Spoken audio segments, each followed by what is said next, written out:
अस्सलामुअलैकुम, welcome back to my channel Sonia's passion. आप सब लोग कैसे हैं? उम्मीद है खैरियत से होंगे, अपने अपने घरों में खुश होंगे, आबाद होंगे।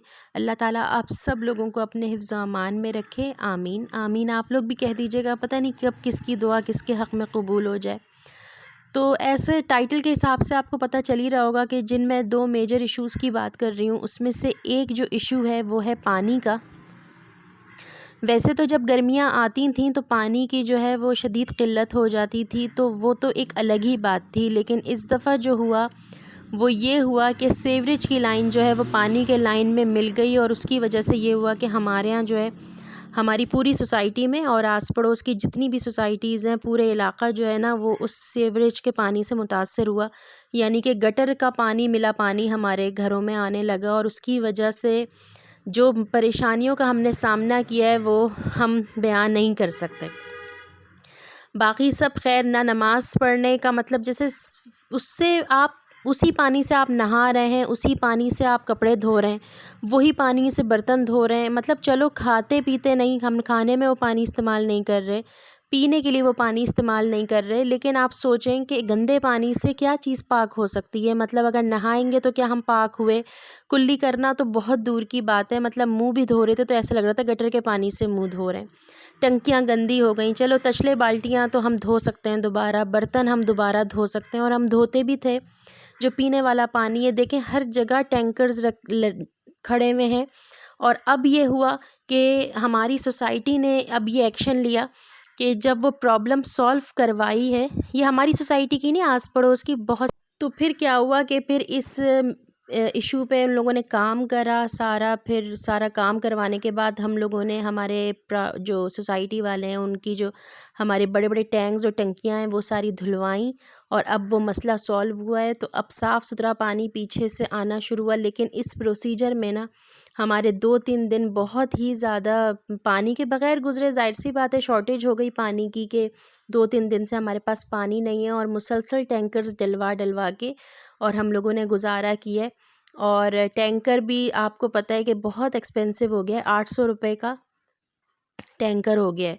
तो खैर तो ये तो एक तो मेजर इशू ये था जो हम जिससे आजकल जूझ रहे हैं, और बड़ी तकलीफ़ में गुज़रा ये वक्त, क्योंकि गर्मियाँ भी आ गईं, फिर शादियाँ भी आ गईं, और फिर सब कुछ, मतलब पानी के बग़ैर कैसे कोई रह सकता है, और वो भी गंदा पानी सारा भर गया था। खैर अल्लाह मालिक है। हाँ, आप हमारे लिए दुआ कीजिएगा। अच्छा, दूसरी जो मेजर इशू है वो मैं ये आपको बताने जा रही थी कि हमारे यहाँ पाकिस्तान के अंदर जो है वो पहले तो गोश्त के अंदर आया था, यानी बीफ में आई थी बीमारी, इन्फेक्शन, और अब जो है चिकन में भी आ गई। तो जब तक बीफ में आई थी तो फिर भी काबिल बर्दाश्त थी मेरे लिए, क्योंकि हम लोग बीफ यूज़ नहीं करते, तो हम लोग फिर भी हम लोग सही थे कि चलो कम से कम हम लोग चिकन, या क्योंकि अब आ गई हैं गर्मियाँ, अब हम सी फूड भी नहीं ले सकते, तो ले दे के बचा क्या सिर्फ एक चिकन। और अब चिकन भी में भी आ गई, और गाय के गोश्त से जो है वो दूध और दही मुतासर हुआ। तो दही तो आपको पता है रमज़ान की आमद है। अब वही गोश्त जो है वो कट के बिक रहा है, और उसी का दूध, उन्हीं जानवरों का दूध भी बिक रहा है। और अब सुना है कि इसकी जो है वो बीमारी जो है वो उसका पहला केस आ भी गया, यानी कि ये जो गोश्त है, अब वल्लाह आलम इस ख़बर में कितनी सच्चाई है और कितना मुझे तो नहीं पता, लेकिन हम तो खैर बहुत ही डर गए हैं। तो आप लोगों की दुआओं की सख्त ज़रूरत है। कल तो मैंने पचमेल दाल जो होती है ना, मिक्स दाल, वो मैंने बना ली थी, कुछ समझ नहीं आ रहा था। दरअसल बच्चे भी इतने चूज़ी हैं ना, नखरे पीटे के, बस क्या बताऊँ। कितना ही लवाज़मात उसके साथ कर लो, अचार भी थी, चटनी भी थी, दाल चावल, मतलब चावल भी बनाए, तो अहमद ने तो फिर भी खा लिए, लेकिन अरीशा ने दाल चावल, अरीशा को दाल चावल पसंद नहीं है। और फिर मैंने, मेरे हस्बैंड ने, हाँ अहमद ने चावल के साथ खाई थी, और हमने जो है वो रोटियां बना ली थी। तो मैंने इनके पापा के लिए एक रोटी बना दी थी, उसमें उसमें घी नहीं लगाया था, मगर मैंने अपने वाले में घी लगा लिया था, तो घी लगी लगी रोटी बना ली थी। बस फिर मैं सुबह गई, जाके बाहर से चीकू वीकू उठा के लाई नीचे से, पता नहीं क्या हो गया, गर्मियाँ आई हैं, चीकुओं में ना कीड़े लगने लगे हैं। तो वो आधे तो खाने के काबिल होते हैं, लेकिन जिसमें कीड़ा नहीं लगा हुआ होता, लेकिन डाल के भी पके हुए हैं ना, तो उसमें भी थोड़ा थोड़ा कीड़ा लग रहा है। तो मैं उसमें से जो बिल्कुल साफ़ सुथरे होते हैं ना, वो बस मैं निकाल लेती हूँ, तो और बाकी फिर मैं सब डिस्कार्ड कर देती हूँ।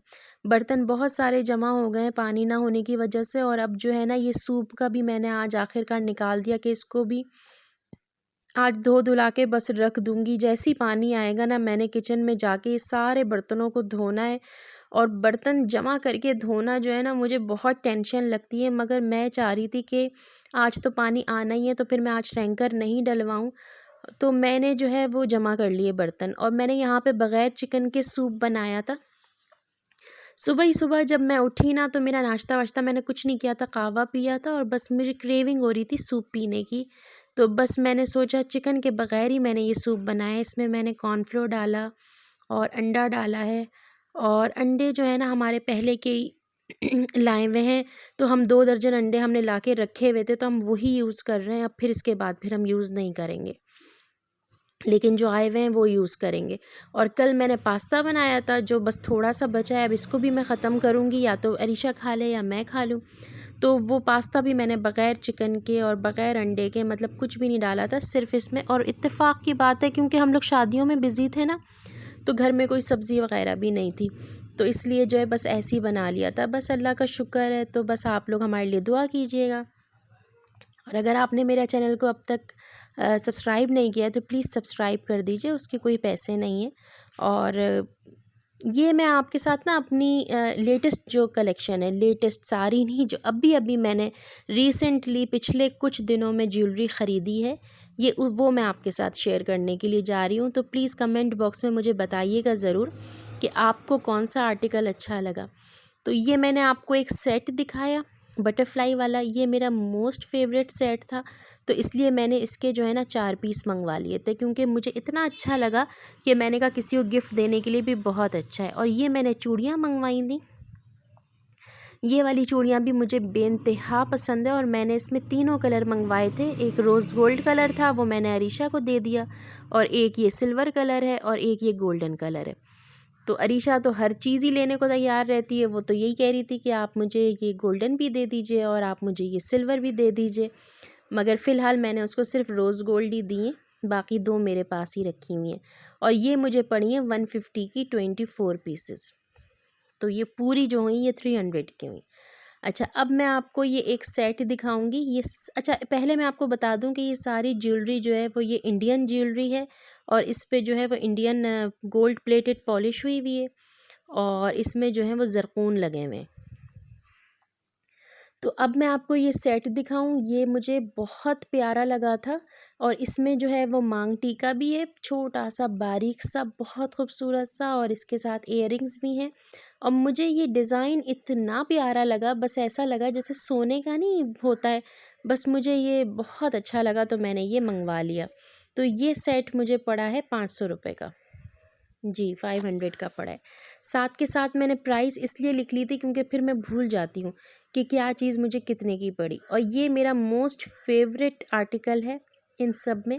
ये स्क्वायर शेप के अंदर कंगन बने हुए, बहुत अच्छी क्वालिटी है इनकी, और इनके चारों तरफ ज़रकून लगे हुए हैं, और बहुत ही अच्छे, मतलब पहनने के बाद आप यकीन करें जब मैंने इसको हाथ में पहना तो मुझे मेरा ही हाथ बुरा लग रहा था, इतना प्यारा लगा कि मैंने उतार के रख दिया कि नहीं, कि शायद मेरे हाथ इस काबिल नहीं है, ये इतने प्यारे हैं। और ये मुझे पड़े थे 1000 रुपीज़ के। अच्छा, ये वो सेट थे जो मैं आपको बता रही हूँ ना कि मुझे इतने अच्छे लगे थे, चेन के साथ, जैसे किसी को गिफ्ट वगैरह देना हो तो मुझे उस लिहाज से, ये देने के लिहाज से बहुत अच्छे लगे थे, तो इसलिए मैंने ये 4 सेट मंगवा लिए थे। अच्छा, मैं इस तरीके की बालियाँ पहनना प्रेफर करती हूँ जिसके नीचे ना इस तरीके से बेल या कुछ होता है, उमूमन मैंने ना ऐसी बालियाँ पहनती हूँ। तो ये मुझे पड़ी 250 की, तो ये मैं रोज़मर्रा में ही पहनती हूँ, तो मुझे इसकी भी सख्त ज़रूरत थी क्योंकि मेरी वाली जो है वो थोड़ी सी अब ख़राब हो गई थी, तो मैंने ये गोल्ड प्लेटेड वाली मंगवाई। अच्छा, एक ये सेट है, ये भी 1000 रुपीज़ का सेट है, और ये बहुत नाजुक सा, और ये भी जो है ना जब मैं छोटी थी ना तो मुझे याद है मेरी अम्मी के पास और मेरी खालाओं के पास ऐसे ना बॉल वाले इसी तर्ज पे बने हुए ना सोने के सेट थे उनके पास। तो ये देख के ना मुझे वो एक नॉस्टैल्जिक फ़ील आती है ना कि मुझे वो याद आया, तो मैंने इसलिए ये अपनी अम्मी को याद करते हुए ये सेट ले लिया कि मुझे ना जब ये मैं देखती हूँ तो मुझे मेरी अम्मी याद आती।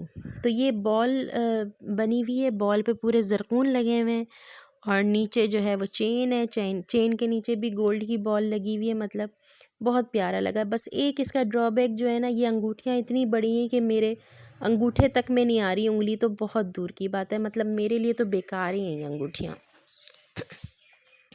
अब मैं आपको दिखाऊं ये मंजूस के इयररिंग्स। दिखने में बहुत भारी लग रहे हैं मगर इतने भारी नहीं हैं। ये मुझे पड़े 350 रुपये के और बहुत अच्छे हैं तो बड़े, मगर और मैं इतने बड़े पहनती नहीं, मेरे कान दुखते हैं, मगर अच्छे लगे तो मैंने ले लिए। और अब एक और मैं आपको ये सेट दिखाऊंगी। ये सेट भी 1000 रुपीज़ का है। इसका जो इयररिंग्स के ऊपर जो फ्लावर है ना, वो मुझे बेइंतहा पसंद है। और इसके असली सोने के जो है ना, इसमें के मैंने अपने कानों में भी पहने हुए ऊपर की तरफ, तो इसलिए ये मेरा उससे मैच हो जाएगा। और मुझे इसकी अंगूठी बहुत प्यारी लगी थी, बटरफ्लाई वाली, मगर वही बात है ये मेरी उंगली में फ़िट नहीं हो रही। मैंने अभी इसको पहना हुआ तो है अपनी इंडेक्स फिंगर में, लेकिन ये मतलब थोड़ी देर में उतर जाएगी। मतलब लूज़ है मेरे। ये मुझे पड़ा 1000 का और बहुत प्यारा सेट है, इतना नफीस, इतना नाजुक, और इसकी जो बनावट है ना वो बहुत प्यारी है। अच्छा, गोल्ड बहुत ले लिए थे तो मैंने फिर सिल्वर में ये तरजीह दी है कि ये वाले मैंने इयररिंग्स मुझे बेइंतहा पसंद आए।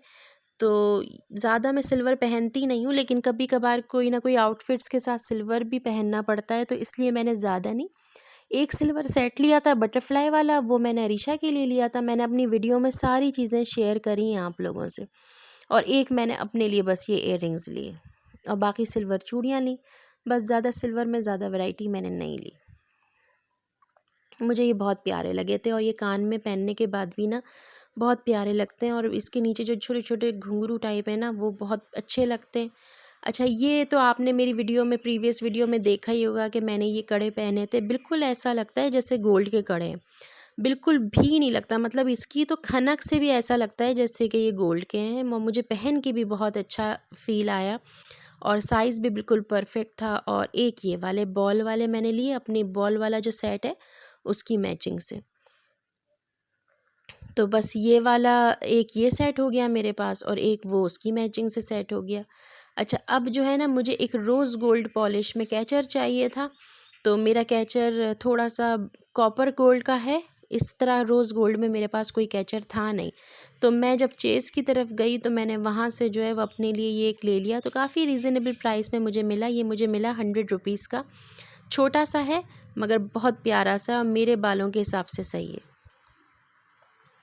एक मुझे ना ये चेन लॉकेट अच्छा लगा था और जब मैं बार बार इसके पास से गुज़री, मैंने कहा लूँ नहीं लूँ, लूँ नहीं लूँ, और फिर मैंने आखिरकार ले ही लिया कि बस आपको पता है मैं अपना दिल नहीं मारती, छोटी सी तो ज़िंदगी है और उसमें भी हम अपने हिसाब से उसको ना जिएँ, तो बस छोटी छोटी ख्वाहिशात तो पूरी कर ही ले बंदा ना, तो ज़्यादा बेहतर है।